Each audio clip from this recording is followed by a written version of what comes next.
এখানে দাঁড়াও, ভিতরে যাবে না। তুমি আমার স্বামী, সবাই জানলে আমার মান সম্মান থাকবে না। চিন্তা করো না, অভ্যাস হয়ে গেছে। ঠিক আছে, ব্যাগটা দাও। হাসি চাই না। Happy birthday. Thank you. এই নে গিফট। কি রে, নতুন বর রেখে একা একা চলে এলি? তোর বর কোথায়? আর বলিস না, ওর অফিসে অনেক কাজ, সেজন্য আসতে পারেনি। ও, ওই ছেলেটা কে রে? ওটা আমাদের ড্রাইভার। জানিস, আমি না গিফট আনতে ভুলে গিয়েছি। তো ড্রাইভারকে একটু বল না আমার জন্য একটা গিফট এনে দিতে। ড্রাইভার কে? এই ড্রাইভার, এই নাও টাকা, যাও বাজার থেকে একটা বুফে এনে দাও। আপনার জিনিস আপনি গিয়ে নিয়ে আসুন। এই, তোমার সাহস তো কম না। চুপচাপ যেটা বলছি সেটা করো। এই, আমার বান্ধবী যা বলছে তাই এনে দাও। Okay madam. আমি ওয়াশরুম গেলাম, তুমি খাওয়া দাওয়া করে পাশের রুমে ঘুমিয়ে পড়ো। পাশের রুমে কেন? অত কথা নয়, যেটা বললাম সেটা করো। দেখো, তুমি ভুলে যাও না আমি তোমার স্বামী। স্বামী? স্বামী মাই ফুড। তোমার মতো একটা আনকাঞ্চার লোক আমার স্বামী? আমি শুধু আমার আব্বু মায়ের জন্য তোমাকে বিয়ে করেছি, তাতে এই ভেবো না আমি তোমার স্ত্রী হলেও তুমি আমার স্বামীর অধিকার কোনোদিনও পাবে। আচ্ছা। এত রাতে আমার কথা মনে পড়লো বুঝি? ডিস্টার্ব করলাম বুঝি? আরে না না, কি যে বলো। শোনো, আমি একটু বাইরে যাচ্ছি, ফিরতে দেরি হবে। এই নাও, কিছু খেয়ে নিও। আর হ্যাঁ, আমি এসে যেন দেখি সবকিছু পরিষ্কার হয়ে গেছে, কারণ এই বাড়িটা আমার আব্বুর দেওয়া, তোমার না।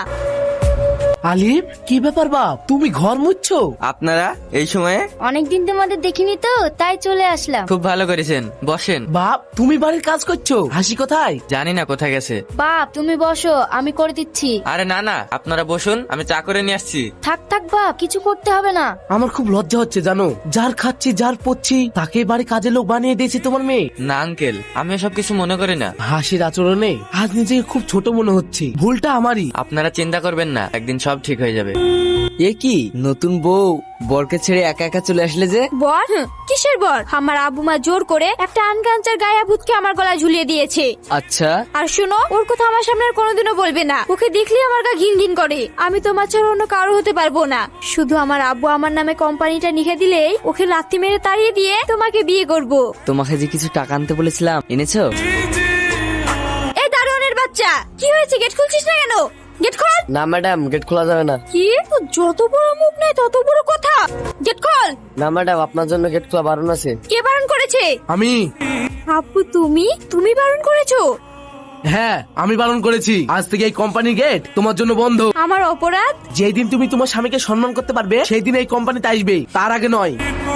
দাঁড়াও, এই গাড়িতে চাপার তোমার কোনো অধিকার নেই, কারণ এই গাড়িটা আমার দেওয়া। কি গো, এত এমার্জেন্সি ডাকলে? কিছু হয়েছে?